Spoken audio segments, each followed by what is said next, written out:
মেয়েরা যখন বয়ফ্রেন্ডের সঙ্গে ফুচকা খেতে যায়। এ কি কাকু, তুমি এত বড় বড় ফুচকা দিচ্ছ কেন আমাকে? এই ফুচকাটা খাওয়ার জন্য তো আমার এত বড় হাওয়া হবে না। দেখেছো বাবু, তুমি কিছু বলো, আমি কিন্তু পরের দিন থেকে এই দোকানে কোনোদিনও ফুচকা খেতে আসবো না। কত বড় বড় ফুচকা দিচ্ছে বলো, দূর ছোট ছোট ফুচকা দাও।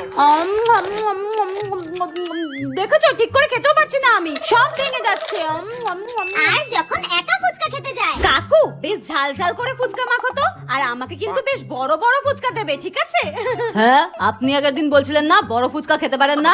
না কাকু না, আমি ছিলাম না, ওটা হয়তো অন্য কেউ ছিল। হয়তো তোমার দোকানে এত কাস্টমার আসে, তুমি চিনে বসে রয়েছো। দাও তো পাতা দাও। এই নিন। দাও। এ কি কাকু, এরকম টিকটিকি ডিমের সাইজের ফুচকা দিচ্ছ কেন? বড় বড় ফুচকা দাও। আগেই তো বললাম এত ছোট ছোট ফুচকা আমি খাই না, বড় বড় ফুচকা দাও, নইলে কিন্তু টাকা দেবো না। যত সব বড় বড় ফুচকা দাও।